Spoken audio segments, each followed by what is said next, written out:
unbelievable job. They helped the Secret Service at Washington. Secret Service, by the way, are unbelievable. The job they did at the White House is unbelievable. There was never any form of like, oh, gee, this sounds dangerous. All I could see is what I was seeing on television.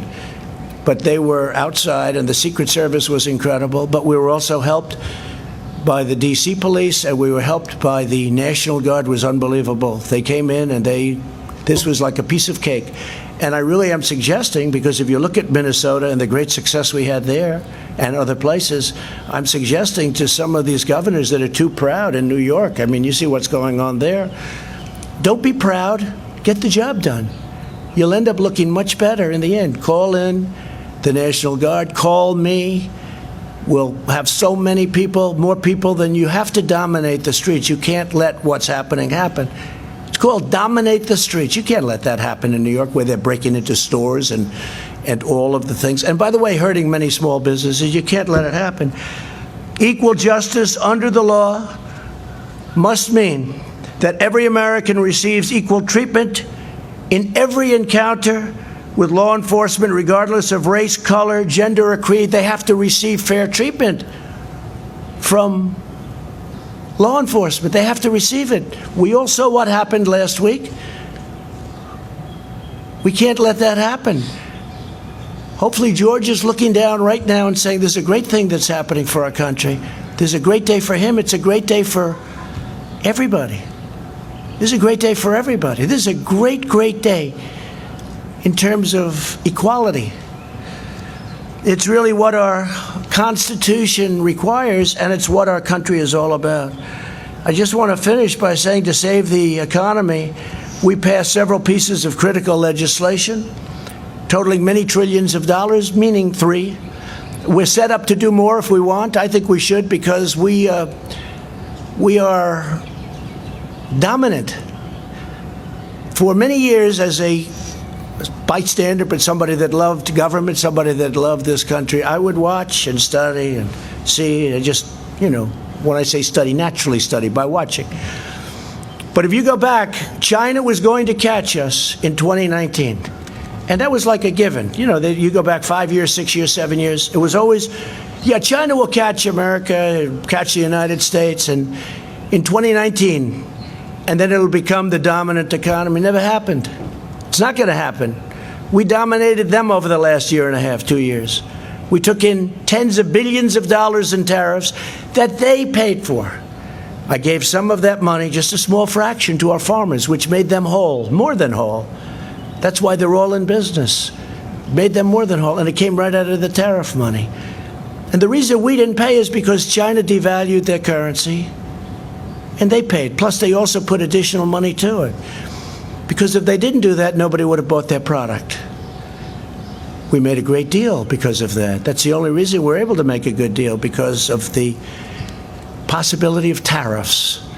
Because China's taken tremendous advantage of the United States. We helped rebuild China. We gave them $500 billion a year. How stupid are the people that represented our country with China and many other countries.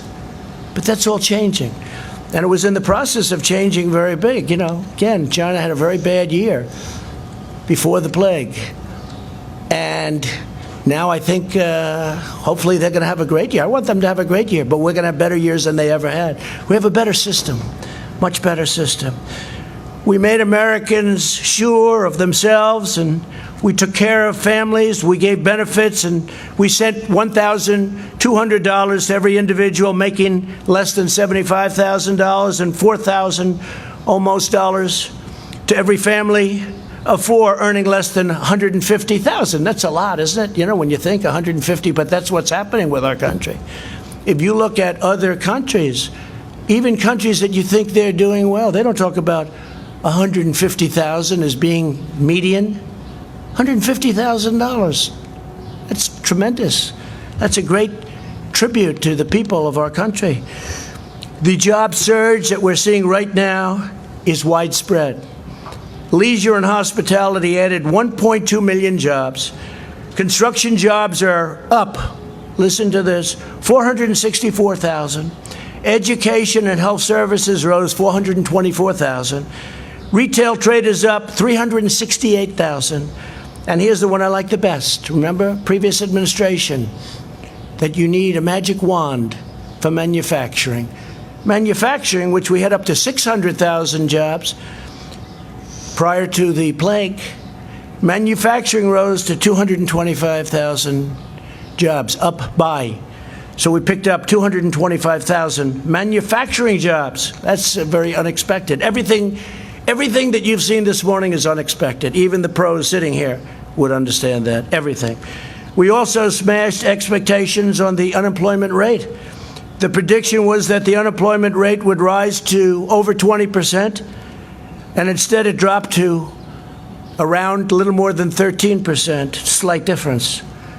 And this time the greatest comeback in American history. Today is probably, if you think of it, the greatest comeback in American history. But it's not going to stop here.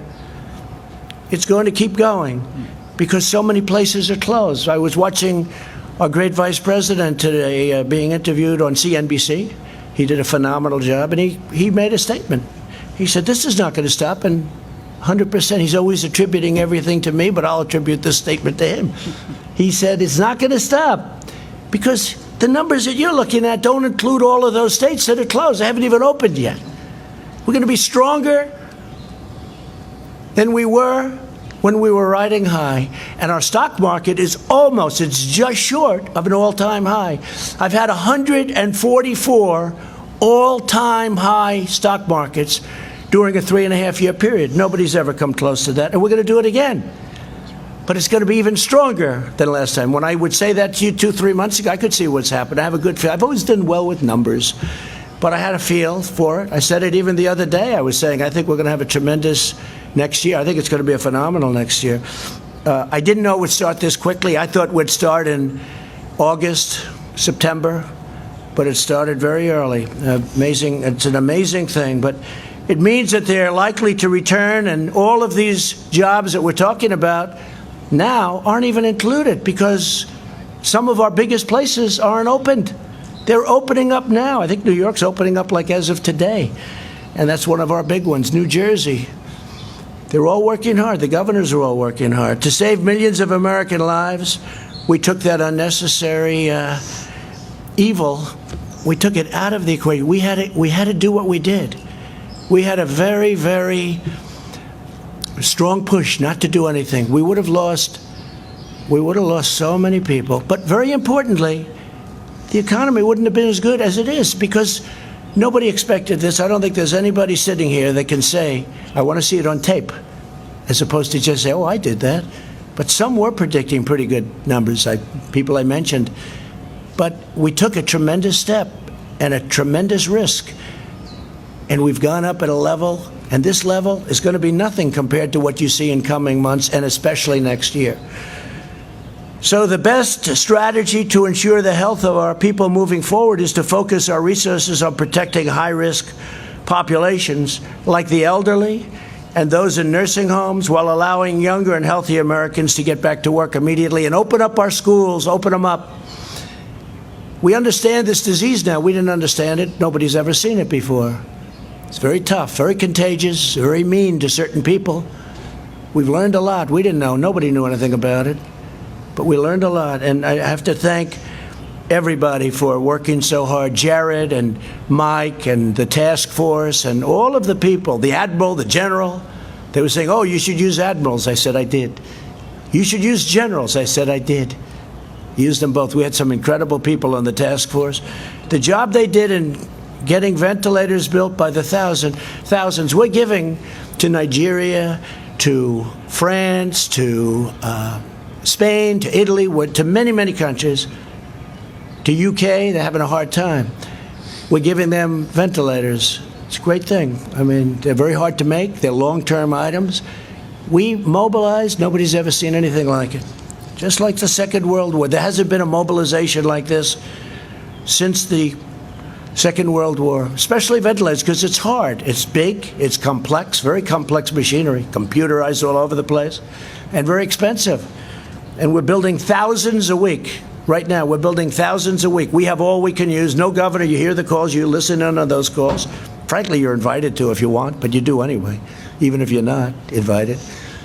And you see what's going on. Every governor, there's not been one patient in this entire massive country, and we didn't have ventilators when we started. The cupboards were empty. The previous administration left us empty cupboards. There isn't one patient, not one, that needed a ventilator that didn't get one. Think of that. And we're talking about millions of people, big country, millions of people. Not one person needed a ventilator that didn't get it. So we want the continued blanket lockdown to end for these states. We may have some embers or some ashes, or we may have some flames coming, but we'll put them out. We'll stomp them out. We understand this now. We'll stomp them out, and we'll stomp them out very, very powerfully. So we've made a big step in our comeback. This was always going to be, 3 months ago I said to you, this is a very important period, this June period, because we're going to learn whether or not this is a very big, powerful R word, recession, or whether this is a hurricane that we recover from very quickly. We recover from in a matter of weeks or days. And we've learned. Again, as good as these numbers are, the best numbers are yet to come because so many areas are still closed or very partially closed. Very few actually are fully open. These numbers are with states, 50 states, and very few are fully opened. Even the ones that are very out there are not fully opened. So we're going to have some tremendous numbers coming in. When you look at the ridership in the airlines, what they've gone, they went from 2% to a number that, if it's correct, I'd be surprised, actually, but it's a very high number. It's great. People are traveling, and you know what? They're traveling in the United States, and they're also driving. And they're building the trailers. They're building a lot of things. They're driving. People are driving. I may have to buy one of those things, drive around town. Maybe I'll drive back to New York with our First Lady in a trailer. What do they call that? RV. An RV. Well, you should know Indiana's the capital of RVs. I think I'm going to buy an RV and travel for now on in an RV with our First Lady. I don't think anybody would mind that. So we've come together. We're coming together. We've never had a thing happen like this. We were all, including the media, we were all in uncharted territory. We were uncharted. It's never happened before. Nobody knew. I couldn't be sure. I felt it. I felt we were very powerful to come back. Hardest decision I ever made was when they all walked in, a big group of people, professionals, very professional people, good people. They said, "Sir, the best thing we can do is close it down." I said, "What are you talking about? We have this incredible, unbelievable country that's never done better, and you want us to close it down? I can't do that. What are you talking about?" And after listening for 10 minutes, didn't take long, I said, "I think we have to close it down." Because of the contagion and because of the power it had with especially certain people. Now, we didn't know the second part. We knew it was highly contagious because it spread like fire. But we didn't know that it hit certain groups of people. That helps us so much in testing and other things. So we're going to protect our elderly. We're going to protect especially our elderly with problems, whether it's heart or diabetes or any problem. It's like a magnet. I mean, you're elderly and you have diabetes or you have a bad heart, it's like a magnet. They say if you're heavy, so I say, thank goodness I'm in perfect shape. Thank goodness. But if you're heavy, it's not good. It's a brutal thing. And again, I started by saying we're going to have a vaccine soon. I said it a long time ago, based on knowledge. I'm meeting with these geniuses. Based on knowledge, I said a long time ago. I said by the end of the year. I think it's going to be a lot sooner than that. And you know, just in finishing about vaccines, we have mobilized the logistics arm of our military. We can move hundreds of thousands of men and women in a very short time. The vaccine is easy by comparison, but we can move hundreds of thousands. It's meant for war. It's not meant for this, but we have our war with the invisible enemy. It's meant for war, but we can move hundreds of thousands. Think of that. Hundreds of thousands in a very short time. The same people are doing the vaccine, and they're fully mobilized. So now I'm going to sign legislation to make important changes to the PPP that will especially help restaurants, hotels, and other businesses that have been very hard hit by the virus. This is going to make it 24 months, and I think you know the legislation as well as I do. I want to thank the Democrats. We had essentially unanimous votes, I think, in the Senate and the House, right? Whether it's unanimous or very close, it's a lot of people. But I want to thank the Democrats. We worked together on it great. And I hope we can get along with the Democrats. It's been a disaster in terms of relationship. But I hope we can get along because it's a great thing for our country. We did all of these numbers and all of this greatness. We have the greatest economy we've ever had. It will soon be greater than it was even before. We did this with discord. We did this with a Senate and a House that were not dealing with us. And we weren't dealing with them either. The level of let's just say the warlike posture is ridiculous because we have a great country. It would make a difference if we could get along. And maybe we can and maybe we can't. I mean, there are a lot of differences. We want low taxes. We want closed borders. We want people to come in, but they have to come in through merit. They want open borders. You can't have open borders, especially now when you have a pandemic. We set a record, by the way, on our southern border. The wall, which you never hear about, is up to 210 miles long. And one of the reasons we're setting a record is we have so much wall built. And we'll have it up to almost 500 miles very early next year. By the end of this year, we'll be over 400 miles. We're up to 210 miles of serious wall. This is a wall that people aren't penetrating. This is a very, very powerful wall. Going to be up there a long time, and it's saved us a lot of anguish and grief, but you don't hear about that. One of the hardest things I've ever had to do is get the money necessary, which is billions of dollars, from a party that was totally opposed to it. They gave me other things. The military we could rebuild wasn't easy in terms of that. That's not their natural instinct. But for the wall, no, you can't have it, can't have it, can't have it. We had 9 court cases on the wall. But we won, and we got it. And now nobody talks about it. Nobody even talks about it. But it's great for our country. We have to have borders. And I've said often, I said long before I won on that great November day. It seems like a long time ago, 2016. I said, if you don't have borders, you don't have a country. So we have a lot of things to work with the Democrats. If we could work along with them, it would be great. If we don't, we're going to do great as a country anyway. We're going to do great anyway. But if we could work along with the Democrats, and I'm open to it. People say I wouldn't be open. Why would I be open? They did things that they should have never done. And you know what I'm talking about. Should have never done. But I'm totally open to it. But we could go even steps further. But it's already been historic. Nobody has done more in 3.5 years than this administration has done. Nobody has come close to doing the things we've done. We've rebuilt our military. We've cut regulations at a level that nobody's even come close to. And that's whether it's 4 years, 8 years, or in one case, even more than that.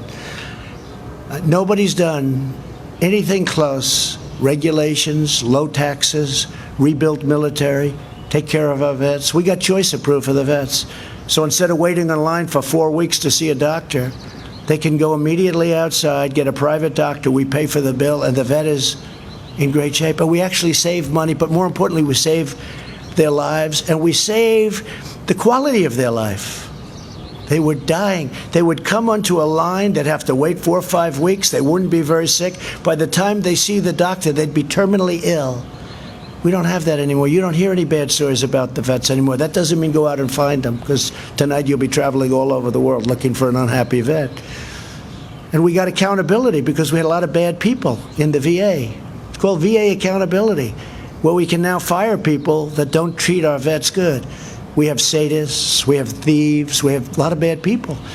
And we can now, it's called VA accountability. Almost 50 years they've been trying to get it. Choice. Almost 50 years they've been trying to get it. For many, many years. I've been hearing about it for years. They've been trying to get VA choice. Choice means you can have a choice of a doctor. You don't have to wait in line if you have a long line. I have to say the VA has great doctors, but you can't get to them very quickly. Now they go outside and they take care of themselves. So we've had a great morning. This is just the beginning. It's going to be incredible. I'm going to sign our very important piece of legislation. Again, thank you very much to the Democrats. And then we're going to have a couple of words by a few of the people standing alongside of me. I want to thank them so much, and we'll talk to you soon. Mr. President, why haven't you a plan to systemic racism? Mr. President, why haven't you laid out a plan to address systemic racism? I'd like to sign this bill. This is a very different thing. And by the way, what's happened to our country and what you now see, it's been happening, is the greatest thing that can happen for race relations, for the African American community, for the Asian American, for the Hispanic American community, for women, for everything. What's your plan? Because our country is so strong, and that's what my plan is. We're going to have the strongest economy in the world. We almost are there now. We had the strongest economy anywhere in the world, and now we're going to have an economy that's even stronger. Sir, how would a better economy? I'd like to sign this. Yeah, just to follow up, how would a better economy have protected George Floyd? Sure, I'll ask after. Will you take questions after, sir? Black unemployment went up by 0.1%. Asian American unemployment went up by 0.5%. How is that a victory? You are something. How is that a victory? Thank you very much.